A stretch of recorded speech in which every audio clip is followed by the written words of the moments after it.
Namaste, welcome to Geeta's Kitchen. Today we'll bring back a very traditional recipe which is Brinjal Gothsu, and in this Gothsu we are going to make it without any onions and garlic, and also we are going to use the method of roasting the brinjal. A very tasty accompaniment to when Pongal, Idli, Dosa. So let's start. For this, you need one large brinjal which is suitable for roasting with a stock. Now I have washed this very well. Generally, when we roast this, we have the fear that there might be some worms inside. So what we can do is we can just slit the brinjal and check that it is fine.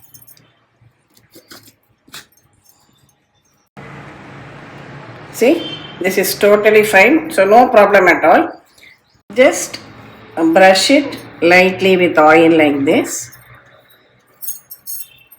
You can roast it directly over a flame, but you can also use this roaster which makes it convenient. So we'll keep it on the gas and allow it, keep on turning it from time to time till all the sides are well roasted. While the brinjal is roasting, I have taken a small amla size of tamarind and soaked it in a cup of water. See, the brinjal has roasted and it is very well done. Really black it has become. Now we can switch this off. Just remove it onto a plate and allow it to cool. When cool, you can remove this black skin on top and then mash the pulp and keep ready. So while we are waiting for the brinjal to cool, we can extract the juice from this tamarind and keep that also ready. See, I have peeled the roasted brinjal, mashed it well, kept ready. Our tamarind extract is also ready.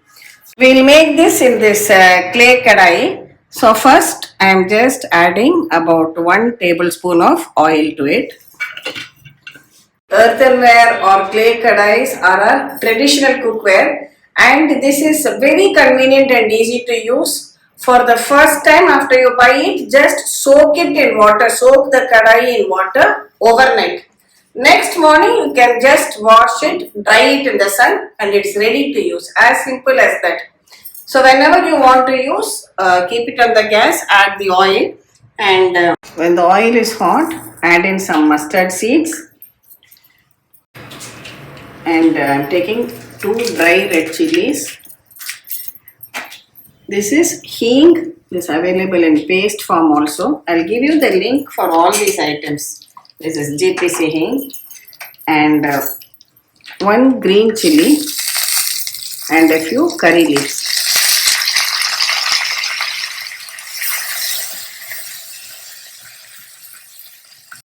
Next, pour in the tamarind extract.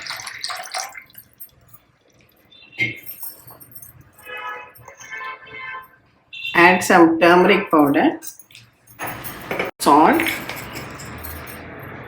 and allow it to come to a boil till the raw smell goes away. This is boiling well now. We can add this mashed brinjal to it and mix it well.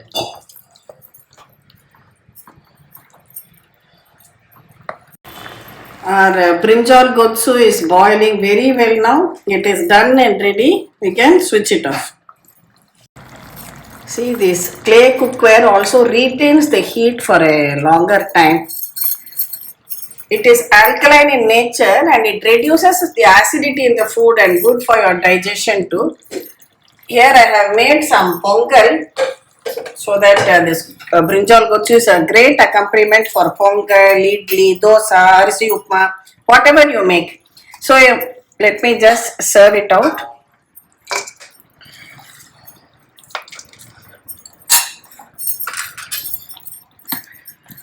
The consistency, this is quite fine. Just, yes.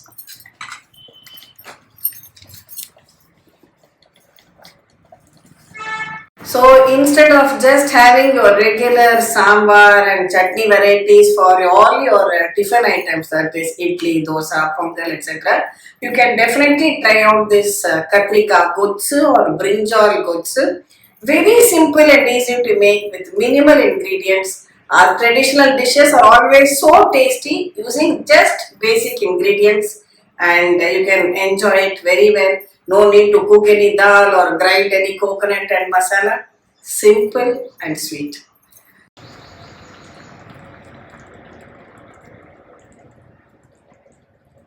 And some of you might have doubts on how to wash it and maintain it. No problem at all. Once you are done with the recipe, and then allow it to cool down completely. Soak it in some water for about 10 minutes and keep. It makes the washing easier. And don't use any metal scrubber, with just a soft sponge, and clean this kadai, and it is ready for the next use again. You will find the links for all the cookware which I use in the description box. So please go there and check it out. Thank you for watching the video. Please subscribe to Geeta's Kitchen, and we'll meet again with an interesting recipe video from Geeta's Kitchen. Thank you.